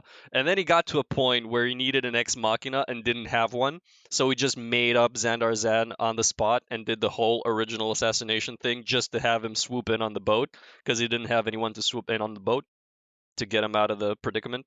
I like this headcanon. Seriously, is that so far-fetched at this point? Really isn't, but I can take that headcanon and improve it, because what I think happened is Stephen King sent him this short story with the Ramal Giants, and Lynn Carter said, I love this. This is great. I'm going to ruin it now. and Stephen King was like, it. Son of a bitch. Yeah, no, it's... It is, boy. Yeah, it is equally as stupid as we're making it sound, if not more. Yeah, it's... Good God. So what happens after this, actually, is my next note, which is because Link Carter doesn't know how to move the plot forward. Sherry literally Zoom calls Thongor on the flying boat to say, "Hey, dumbass, your wife is over in Wizard City. You need to go there now. It's this direction. I know you don't have a compass, but trust me." Yes. Man. In my notes, I have it as the wizard appears as a force ghost and says, "Bro, I'm dying. By the way, the princess was captured. You gotta help her." That is essentially it. Oh, this is amazing. Sherry played by Sir Alec Guinness in this movie. Oh, man. He didn't understand a thing about his role. No. Somehow the movie got real successful. He had to come back. Fucking shows up and they're going, "Thongor, those are not the barbarians you're looking for." That was really good, actually. Thank you. That was. So yeah, then it cuts back to the princess, and her and the chieftain are held captive by this black wizard, Black Adam. Black Adam. Bambalam. He then reveals so much plot details because he won't shut up. And he's like, the cults and sorcerers of Zar are all in league together with the remnants of the Dragon Kings, and we want to end the world by summoning the gods of chaos. And I'm like, why would you do that, though? And then Sumia was like, "What?" And then Jamal was like, "What?" Exactly. And this is like, we get all this like connection, like you said, with like Thalaba was actually one of the dark wizards of blah blah blah blah blah. Actual technical term. Yeah, Balaba, the wizard of Balaba. Balaba! Thalaba, brother of Balaba. And then we get here a very original idea of an ancient book of power called the Sardatha-Mazar, which it literally translates to the Book of Power. Yeah. Okay. Apparently, yeah. It's a flack in the cuff. Yeah. And so then he decides to summon a demon to embody Sumia's form so that he can get his ultimate revenge against Thongor for messing up his plans of world domination. So it'll look like Sumia, it will pretend to be Sumia, and then I guess whenever they're having fun time, it just kills him? Yeah. I think we all went to fun time somehow at this point, because, We did. I'm guessing the way that she just kills him might have been different, but let's not think about it too much. Right. I don't know how, but just like that would be when is the way it was inferred to me from the story. Yeah. Yeah, although the idea of having a demon possess Thongor's wife to kill him honestly was not bad, not terrible. Might have been a note from Stephen King on the book. Yeah. It would be a solid plan. Like, even if Thongor shows up and kills you and, like, gets her out of there, like, you still win. Yeah. And just to get through this fucking thing, because we've actually talked more about this one than even the last one. Oh, God. Somehow. We're almost done. There was a lot to faff about. The worse the book gets, the more we want to talk about it. Now I want to do the next one and set aside like 4 hours. Oh. I'm kind of sad because we're gonna talk about Red Sonja next one, spoilers, and because it's a much better book, we're probably only gonna just talk about it for like an hour. It's like, yeah, it was good. If that. If that. But to wrap this fucking thing up, I want to tell you how it ends because Thongor crashes the boat into the tower as this dude summoning the demon just accidentally fucking crashes into the guy, throws into the demon kills him. Thongor steps off like, with another concussion. Another concussion. There's absolutely no idea what's going on. It's just... He GTAs into the tower, saves the princess and Jamal. There's one of those Sunday morning cartoon. Ta ta ta ta ta. He literally Looney Tunes through the wall. Yeah. Exactly. Porky Pig shows up. That's all, folks. Nice. Yeah. Yeah, Thongor, the Kool-Aid man. Yes. And so then it's, I don't think they mentioned this, but it's inferred that he takes the chief's son back to the city with the Jebel people. Maybe it does mention it, I don't remember. But then it like switches back to like the big battle going on the fields of Thongor.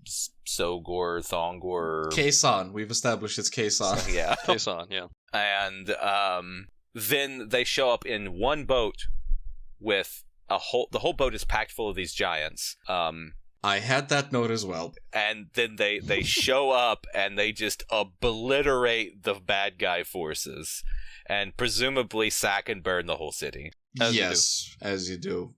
Because after you go through all the effort to establish that there's 1,000 flying boats and a whole army with artillery and not horses are for cavalry and everything, and just a dinghy-sized boat Here it is. disgorges a host of blue nomads to save the day. And either this is some kind of TARDIS ship or it's just a clown car.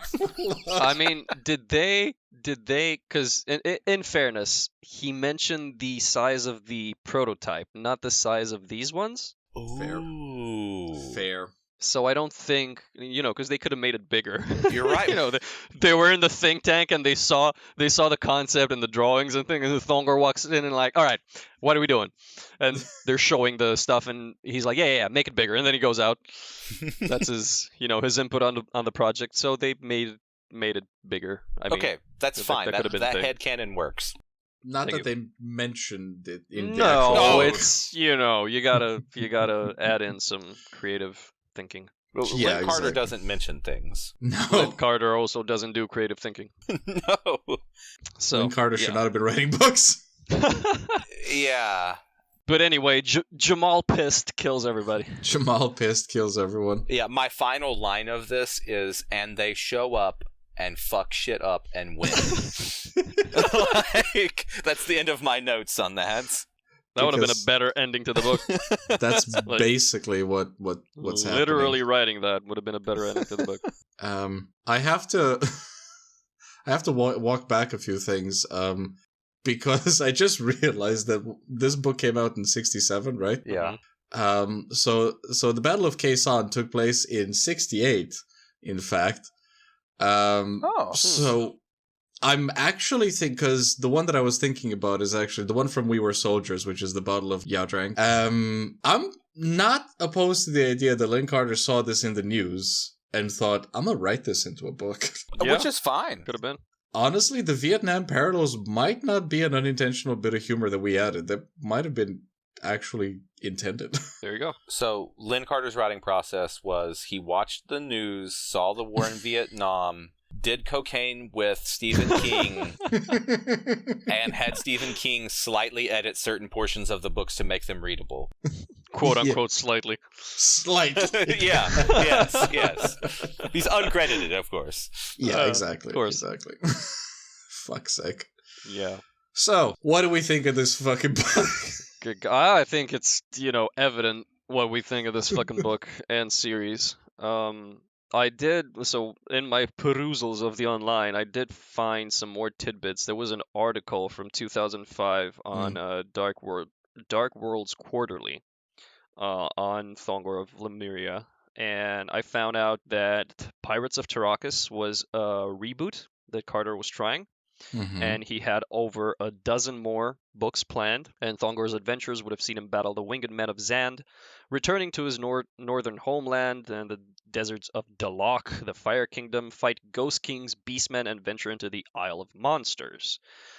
He'd also planned a series on Thar, Thongor's son, and Robert M. Price, the holder of the copyrights, has written 3 new Thongor short stories, The Creature in the Crypt, Witch Queen of Lemuria, and Mine Lords of Lemuria. And as of 2005, I didn't bother to follow up because for reasons. He was working on the novel Thongor Conquers the Underground World, based on Carter's plot synopsis. Oh, no. And there was also an American World Pictures movie in pre-production. And the article, it was an adaptation of the first novel, and it's not encouraging because it included cyclops, living trees, as opposed to the dead kind, green ghosts, living ooze, and Thongor has to save Sumia from becoming the Dragon King's bride. And the article literally says, "Let's hope it never makes it into production." Yes, Also, please. there's a picture of David Prowse, OG Darth Vader, dressed as Thongor on Wikipedia, but it's unclear Yes. from whence such picture came. So I'm going to link the article as well in the description in the blog post. So I'd read about that as well, and apparently they got far enough into production on that movie that I think the picture of Prowse might have actually been him posing for the role of Thongor. Oh Huh. my god. I mean, he looked the part. Sure, no, the dude was hench. Yeah. The Vader suit did no favors to him. Mhm. Though he did have that West Country accent, which would have been fucking hilarious. That's just. But also they had apparently the modeler, the dude who made like the models on Star Wars. Mhm. He made just an actual model for one of the dragon lizards. Really? That's Yeah, cool. got that far into the process. What a bunch of idiots.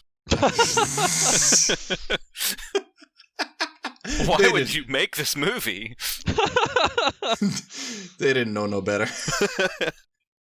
Honestly. Listen, if Lynn Carter can write a book about it, might as well movie it up.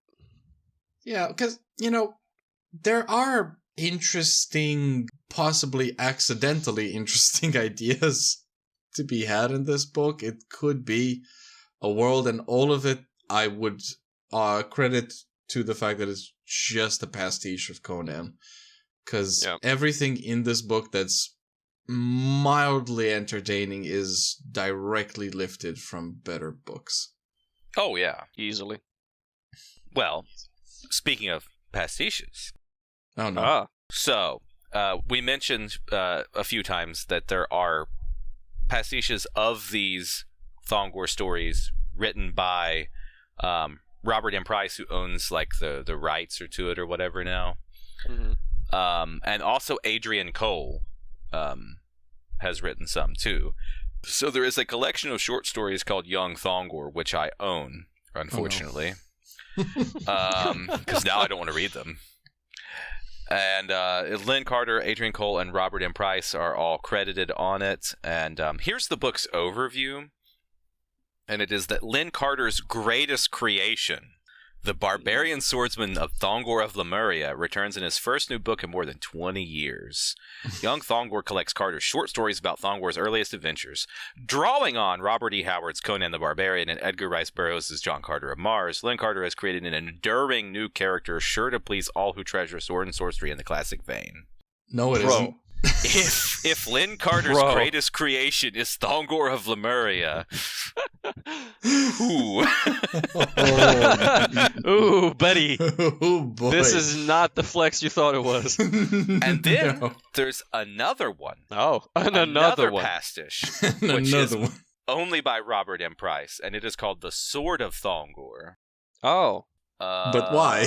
But why? Let's see here. This one claims that it is Conan, King Kull, and John Carter of Mars put into a blender. Oh, God. Well, I think we said the same thing, actually. Yeah, we did. For half a century, Robert M. Price has loved the Thongor saga, and in recent years has undertaken the honor to carry on his friend Lynn Carter's tradition of flattering by imitation. It is 10 of Price's Thongor tales. That's awfully generous. So there is like about 20 Thongor stories that we're not going to read. Lynn Carter's Thongor stories. Once again, I have to know why. Why do this? Why do any of this? I mean, there's potential, right? Sure. So. But the only way to fix it would be to reboot it. Yeah. Which they tried. Yeah, you can't just add stories to the Thongor universe to try and fix it. when the main stories are god awful. But what if people? Yeah, but what if what if Robert M. Price and Adrian Cole's stories are how you find out about Thongor in the first place, and they represent Thongor to you, and they have every chance of being better than the originals. That's fine until you go, I want to read the originals. No, don't stop. Yeah, please don't. Put the book down, sir. Ma'am. I have a better idea. What if they didn't, though? What if we just all collectively agreed to forget Thongor forever? Well, it's impossible now. We've immortalized it on the internet in our podcast. People will blame us for it. People who never knew Thongor existed will blame us for wasting their time. Correct, and rightfully so. But listen, I am thankful to Lynn Carter for coming up with Thongor because it spawned the Barbarians of Lemuria RPG, which I think is pretty great, and has some real fun sword and sorcery creatures and a world in it, and it's in full swing. It had its heyday in France, and now they're translating it to English. So. And it's written by an Englishman to begin with. God, it was the French. Yeah. But that's kind of the only thing I'm thanking Lynn Carter for, I guess. Yeah. Because Stephen King wrote the good shit. Exactly. Stephen King, as we've clearly demonstrated. Yes. I feel bad using adverbs now. Lynn Carter should have too. I just feel bad. Yeah, that's fair. That's fair. But I don't know. Overall, we'll probably talk more about this as we continue down the sword and sorcery path. But it started not with Robert E. Howard, but it started in that era, and we had much better writers. We had Edgar Rice Burroughs. We had Robert E. Howard. Christ, even for how terrible a human being he was, H.P. Lovecraft wrote better books than this. Oh, yes. And loved his cat. And loved his cat, exactly. He had one quality. Sure. Let's go with that. Let's go with that, yeah. And I don't see a point to this. And I know that if there ever was one, the point of pulp was to just mass-produce slop for the masses to consume, and some of it was done in good spirit and good fun, and that I appreciate. But this just feels rotten, honestly. Yeah. On so many levels. Yeah. This feels like somebody who read the pulps growing up, loved them to death, but has no talent as a writer and wanted to cash in on the trend of the dime paperbacks. It's like it's like people today,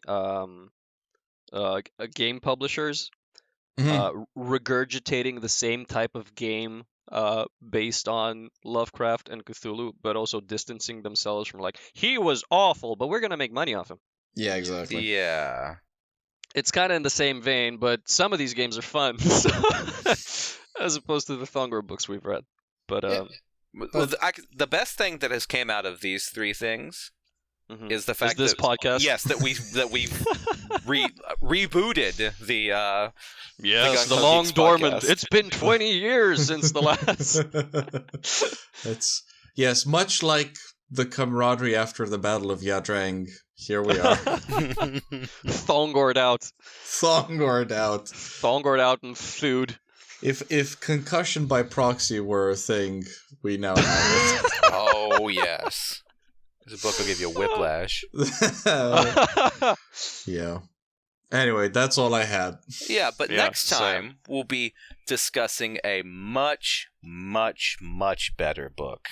Thanks. Yes, indeed. Yes. So I wanted to say thankfully and stop myself. Red Sonja and the Ring of Ikrabu. I'm actually looking forward to this because I know, I'm interested in the concept of Red Sonja. I've never read any of the comics. I've never read any of the books. I did watch the movie, which we discussed earlier, and I believe it's not as bad as people say. Mm-hmm. But as as someone who reads these books and things, maybe we should have female characters with some agency. This will be an interesting change of pace. Yeah. I've read a few comics of like Sonya and like Conan Sonya team ups and stuff. It's been a while since I've seen the movie, and also I haven't read any books. And I started on this, and I'm only a chapter in, but it's already going to be a much better book than Thongor. Yeah. So easily. I've read all Easily. 6 of the original Red Sonja novels. I enjoy all of them. But I'm a really big Red Sonja fan. Well, it depends on who's writing her, but Okay. Fair. I really like the concept of the character. And I've read all of her old like Marvel comics, and I've read all of her older Dynamite comics, and I'm decently caught up on the current ones. But I feel like as the years have gone by, Red Sonja has become less and less of a character and more of there's a scantily clad woman on the cover by our comic book. Yeah, well, all the fucking variant covers. Yeah. Now It is the current main run I like, which is by like Gronbeck or something like that. Mm-hmm. It feels like it's going back to the roots. Yeah, it is an unfortunate trend with the majority of female characters in pulp that they end up getting described the way Link Carter described Sumio, and even in comic books it'll be the same. Yeah, listen, the chainmail bikini wasn't originally a thing. It just got comicked up. Yeah. Yeah. She was originally in a chainmail, Vest. shirt. It was like a full-on shirt, with, like arms and everything, and red hot pants. None the first book though. None this one. No, I mean in the comic. Oh, books. the comics. Yeah. Yeah. Oh, It, okay. it got comicked up in the so she's like sleeveless in a chainmail vest. Yeah. In chapter 1 of this book, but we'll talk more about that when we get to it. Yeah, I'm at this point. I'm wondering if Boris Vallejo did to Sonia what Frank Frazetta did to Conan and immortalized her in that chainmail bikini, and in which case I may want to have some words with Boris Vallejo. But anyway, I actually like Boris's art. Who doesn't? yeah, no. Overall, I do. The chainmail bikini, though, I do take objection to. I see that. So that was actually created by one of the comic book artists. I may be misattributing this, but I think it was Ernie Chan came up with it. Oh, okay. Fair enough. Also, I pronounced his name as Vallejo like the Pains, but I think he was American. He wasn't Spanish, was he? I always call him Vallejo. Okay. There you go. Well, that's the first time I've heard, because I also go Vallejo, because I'm just a redneck from Spanish, West Virginia, though, so don't. Porque sí, coño. Porque sí, coño. Por supuesto, hombre. Don't take me at face value with this, because I don't know. No, What's the name of the valley? Valley Ho. But see, I Valley also call those paints Vallejo paints. So Okay. There you go. Well, that is objectively wrong. But yes. I think actually we will talk about Boris and Sonia, because I have some notes on that already. When we get to it, and spoilers, they're not negative. Yes, because see, they're online. There's like this big I've seen like beef between like the Vallejo fans and the Frazetta fans, and they're boy. like Frazetta's like so much better. I like Frazetta's work. You can enjoy both. Yes, Yeah, it's but fine, I prefer Vallejo's. I don't know why. I just do. Yeah. Okay. And I promise the old 2 listeners that we will have on this podcast that we will learn how to pronounce the man's name by next episode. We're I'll gonna probably learn. still pronounce it wrong. We're gonna learn Cameron good. We're gonna learn him good. Yep. I mean, I was out here pronouncing Mara Jade in Star Wars as Mara for years, so Oh man, he really is a West Virginian, isn't he? I am. A Wild West Virginian. I'm just out here in the middle of the woods, man. He's if I may, he's a Wooten Tootin' Bambi shooting cowboy. Ooh, indeed I am. All right. Do I cap it off? Cap it off. Let's go. I want to be done with these books All right. permanently. Yes. That's about all the nonsense we have time for today. We hope to have you here next time. If you want to follow the page, keep up with the podcast, or the rest of the content we post every week, you'll find all relevant links in the description below. Thanks for tuning in, and have as nice a day as you deserve. On behalf of Lynn Carter, we apologize. Do we? No.